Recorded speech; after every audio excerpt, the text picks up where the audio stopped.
Bismillahirrahmanirrahim. Assalamualaikum warahmatullahi wabarakatuh.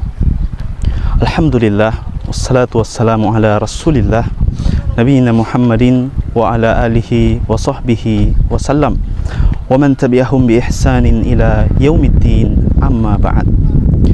Saudaraku yang dirahmati oleh Allah Subhanahu wa taala, alhamdulillah kita kembali banyak-banyak bersyukur kepada Allah Subhanahu wa taala.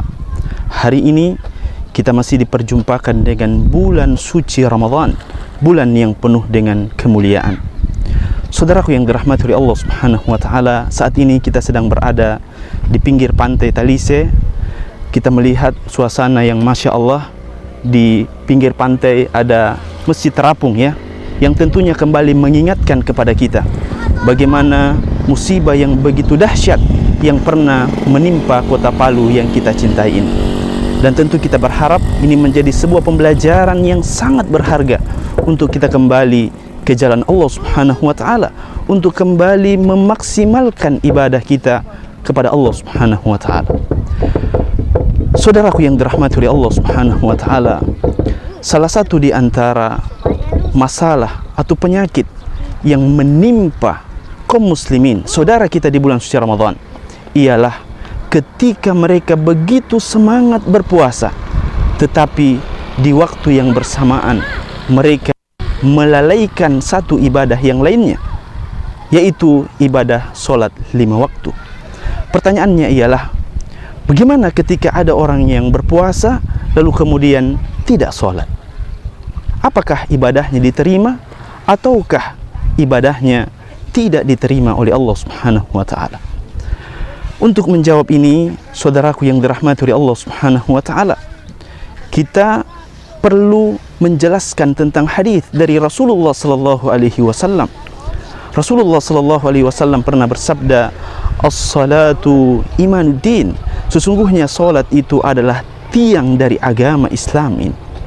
Siapa yang mendirikan salat, maka dia telah mendirikan agamanya, dan siapa yang melalaikan bahkan tidak melaksanakan salat, maka dia telah meruntuhkan agamanya.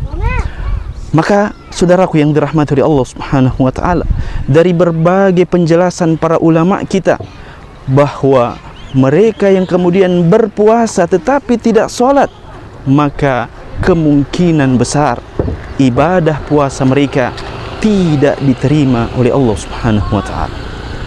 Maka oleh karena itu kami menasihatkan kepada kita semua, kepada para kaum muslimin, dan ini juga menjadi ladang dakwah kepada para pendengar sekalian. Mari kita mengajak saudara-saudara kita untuk memaksimalkan ibadah di bulan suci Ramadan ini, dan salah satu ibadah yang sangat penting adalah salat 5 waktu.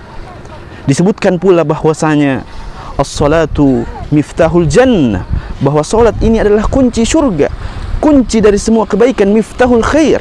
Ya, Rasulullah sallallahu alaihi wasallam pernah mengabarkan kepada kita bahwa amalan yang paling pertama dihisab nanti di negeri akhirat adalah salat. Ketika salat itu baik, maka amalan yang lain ikut baik. Tetapi ketika salat itu rusak, maka amalan lain pun akan ikut rusak. Maka oleh karena itu, saudaraku yang dirahmati oleh Allah Subhanahu wa taala, ingatlah selalu, kita hidup di dunia ini hanyalah sementara. Kita hidup di dunia ini hanyalah sebentar.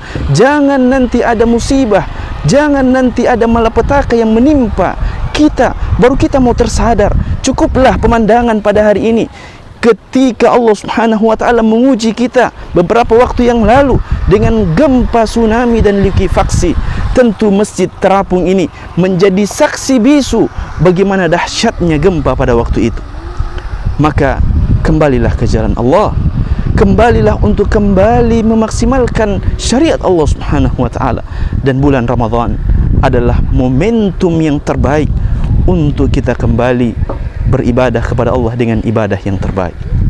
Saudaraku yang dirahmati oleh Allah Subhanahu wa taala, mari kita mulai dengan memaksimalkan rukun Islam ini, mulai dari syahadatain, kita mempermantap akidah kita, kemudian mendirikan sholat 5 waktu, dan tentunya berpuasa di bulan suci Ramadan ini. ingatkan selalu diri kita, sekali lagi, setiap kita akan pulang kampung, kita akan kembali ke kampung halaman kita yang sesungguhnya, dan jangan sampai perbekalan kita tidak cukup. Dan ingatkan diri kita selalu, salah satu perbekalan yang paling penting setelah keimanan kita, setelah akidah kita, setelah ketauhidan kita adalah solat 5 waktu. Senantiasa menjalankan solat adalah kunci untuk meraih kebahagiaan dunia wal akhirat. Semoga Allah Subhanahu wa taala senantiasa menjaga kita dari fitnah di akhir zaman ini. Semoga Allah Subhanahu wa taala memberikan kita hidayah taufik untuk kembali ke jalan Allah Subhanahu wa taala. Semoga momentum Ramadan tahun ini kita bisa kembali untuk memaksimalkan ibadah kita, ibadah yang terbaik, dan salah satunya solat 5 waktu kita maksimalkan. Mudah-mudahan di penghujung Ramadan dengan amal soleh kita, mulai dari solat, membaca Al-Quran, berpuasa, dan berbagai amal soleh yang lainnya, mudah-mudahan di penghujung Ramadan dengan amal-amal soleh kita, kita bisa meraih ketakwaan di sisi Allah Subhanahu wa taala. Barakallahu fikum.